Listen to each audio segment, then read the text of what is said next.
Postcode rescue. I'm best heading my kids are on the island. Can you slow down and say again? Chelsea Bill. Yeah. Emergency. Do you have life jackets on? The children do, I don't. My paddleboard's sinking. Please come soon. Are you holding on to anything? I am just about clinging on.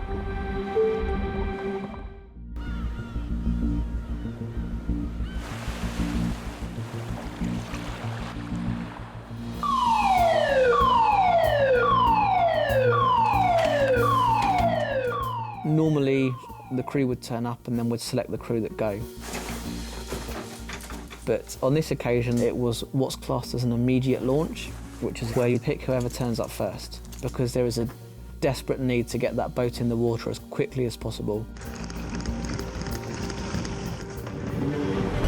Less than 10 minutes after the pagers sounded, the crew are on board their D-class inshore lifeboat and heading at full speed to Kirk Arrow, which is due to disappear beneath the rising tide within 15 minutes. We have numerous 999 calls reporting children. As the crew race to location, a new report comes over the radio about a second casualty. A gentleman on a paddleboard being dragged out to sea. It will be the gentleman on a paddleboard with the children on the sandbank, and he's desperately trying to get to the children. Over. Within minutes, the crew have gone from a straightforward call-out to a multiple casualty, multiple location rescue involving children. As that message came through, crew got their heads up and spotted him almost immediately. Paddleboard there, Sam! He's being dragged out trying to get to them! At that point, you could see he was struggling in the water, but the board was sinking. How you doing, mate? You all right? It was clear that he was in trouble. He was just unable to paddle it anymore, and he was being taken further and further away. We'll get you on. He'd been trying to fight the tide, and you could see he was physically exhausted. 1, 2, 3. I said to him that we're going to go pick up the kids, and at that point he actually said to me that they were his children.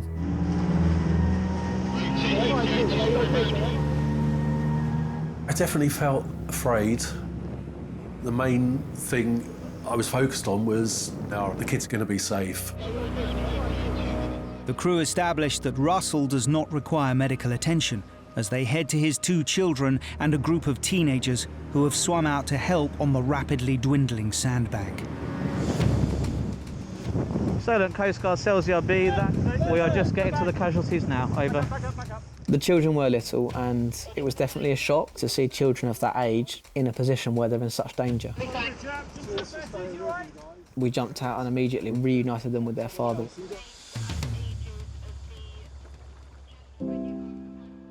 As soon as I saw him, I was the happiest I've ever been.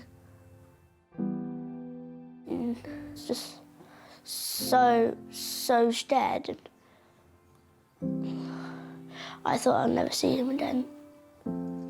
It was very emotional, but quite overwhelming.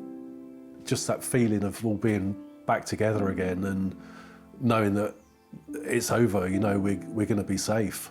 We're going to be okay now. When we were on the beach, we decided to head over to Kirk Arrow, and our plan was to just go and play for a bit on what essentially would be our private island.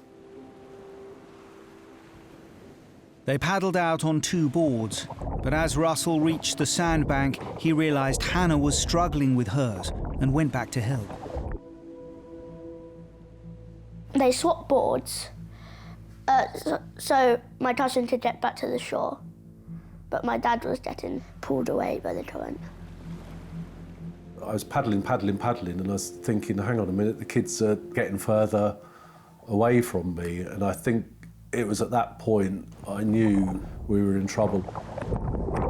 I also knew that the tide was rising, and in about 15, 20 minutes, there's not going to be an island there anymore.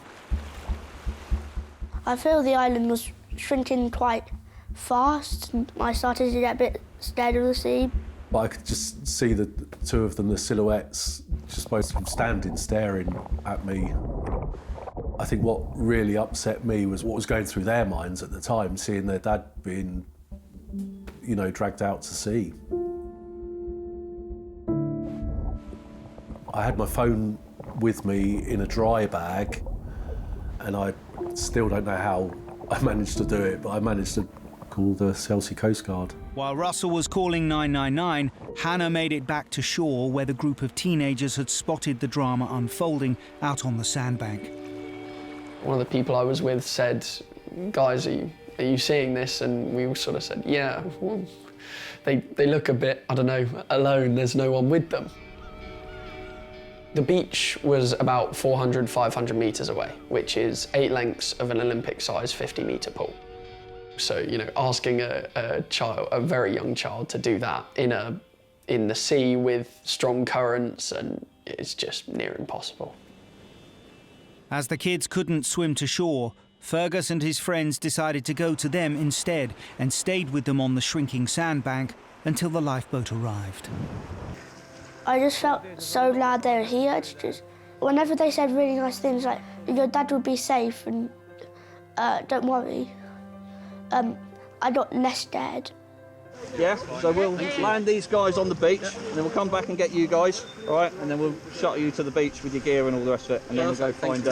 Ready for a boat ride, Casey? Once the lifeboat came, it was just really fast getting back to the beach, and I was so happy, and all the way back I was cuddling my dad. My son was really upset, and he did say to me, Dad, I thought I was going to lose you. For an 8-year-old boy to come out and say, I thought you were going to die, it makes me never to want to put him in that position again. Right, do you want to jump out? Do you want to be carried? What do you want to do? Freddie's keen, look, he's out. It's a really powerful feeling, reuniting any family member with a loved one, but particularly children. As a parent myself, to know that I've been able to help get those children back to their dad and that everyone is safe and no one's hurt, it's a really powerful feeling that stays with you as well. That's the 2 children and their father in the care of the Chelsea CRT team.